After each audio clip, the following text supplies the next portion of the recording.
अरे भैया इतना सारा सामान कैसे लेके जाऊंगी, एक पॉलिथीन लो ना। अरे madam single use plastic ban होने वाली है। अरे वो जब होगा तब देख लेंगे। मैडम आप अपना झोला लेके आया करो ना। अरे भैया भूल जाते हैं। क्या आप भी हर बार घर से झोला लाना भूल जाते हैं? हाँ। और आपको भी बार बार दुकान से पॉली बैग लेना पड़ता है? हाँ भाई हाँ। तो इसका सॉल्यूशन निकाला है दिल्ली की रहने वाली डॉक्टर रूबी मखीजा ने। ज्यादातर लोगों की तरह मैं भी प्लास्टिक पोल्यूशन से परेशान हो चुकी थी और किसी तरह इसे कम करना चाहती थी। तो सबसे पहले डॉक्टर रूबी ने मार्केट में जाके लोगों से कुछ सवाल पूछे। मैंने पूछा कि वो घर से कपड़े के बैग क्यों नहीं कैरी करते, क्या उन्हें प्लास्टिक की प्रॉब्लम के बारे में पता नहीं है, क्या वो प्लास्टिक के बैग्स रिप्लेस करना चाहेंगे। लोगों के बड़े डिफरेंट जवाब आते थे। ऑफिस से लौटते वक्त सामान लिया तो बैग था नहीं मेरे पास। मैं घर से बैग लाना भूल गई। एक्चुअली मेरी शॉपिंग अनप्लान थी तो मैं बैग नहीं लाई। घर से बैग कैरी करने में थोड़ी प्रॉब्लम होती है यार। और कहीं ना कहीं ये सारे रीजंस वैलिड भी हैं। तो रूबी जी ने अपने हस्बैंड और अपनी डॉटर के साथ बैठ के इस प्रॉब्लम को डिस्कस किया और इसका एक अमेजिंग सा सॉल्यूशन निकाला। मैं एक दिन अपनी बेटी के साथ बैठ के ये प्रॉब्लम डिस्कस कर रही थी तो उसने सजेस्ट किया कि क्यों ना मैं लोकल टेलर से बात करूं और उनकी सिलाई के बाद बचने वाले कपड़े को इस्तेमाल करके हम लोग बैग बनाएं।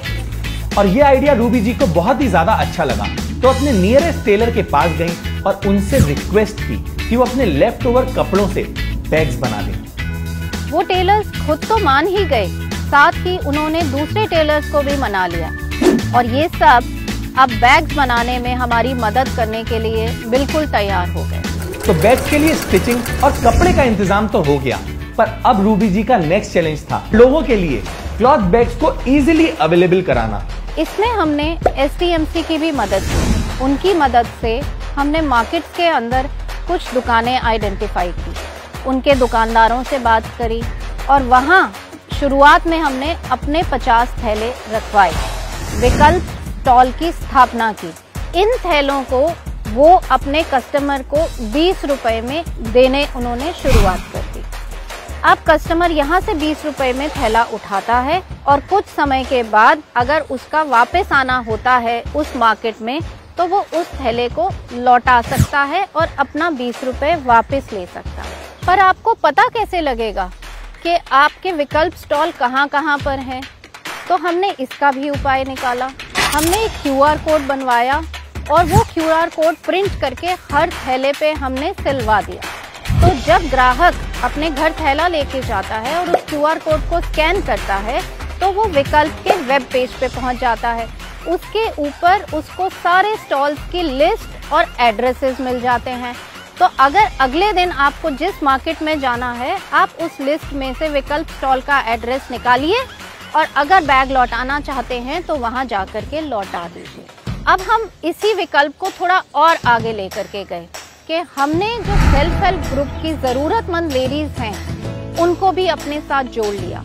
तो ये थैले की सिलाई की कीमत हम उस जरूरतमंद लेडी को दे देते हैं। तो अब ये लेडीज भी घर बैठे बैठे एक अपनी इनकम जनरेट करें।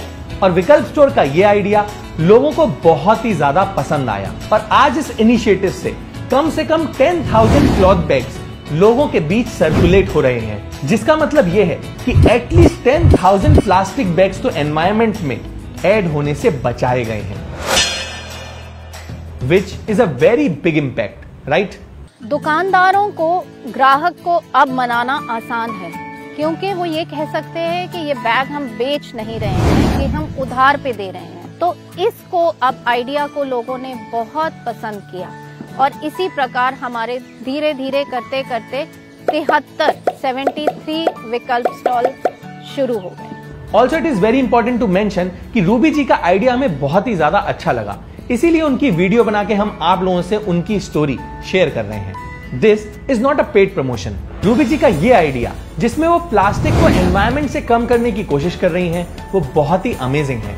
अगर आप भी प्लास्टिक को कम करने के लिए कोई भी ऐसा इनिशिएटिव कर रहे हैं तो उसे कमेंट सेक्शन में जरूर मेंशन करें, क्योंकि जितने ज्यादा लोगों को इस इनिशिएटिव के बारे में पता चलेगा उतने ज्यादा लोग विकल्प स्टोर के क्लॉथ बैग्स को यूज करेंगे और उतनी ही पॉली बैग्स एनवायरमेंट से कम होंगी।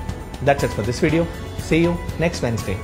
हम ऐसे ही एनवायरमेंट अवेयरनेस पे फिल्म्स बनाते हैं, तो अगर आप एनवायरमेंट को लेकर थोड़ा सा भी सीरियस हैं और उसे सेव करना चाहते हैं तो आप इको फ्रीक्स नाम के फेसबुक ग्रुप को ज्वाइन कर सकते हैं। इसमें हम ऐसे लोगों की कम्युनिटी बनाना चाहते हैं जो एनवायरमेंट के बेटरमेंट के लिए कुछ कर रहे हो। तो अगर आप किसी ऐसे को जानते हैं या आप खुद कुछ ऐसा कर रहे हैं तो आप इस ग्रुप में जाके पोस्ट कर सकते हैं सो दैट और लोगों को इसके बारे में पता चले। लिंक डिस्क्रिप्शन में मेंशन है। Thank you and take care.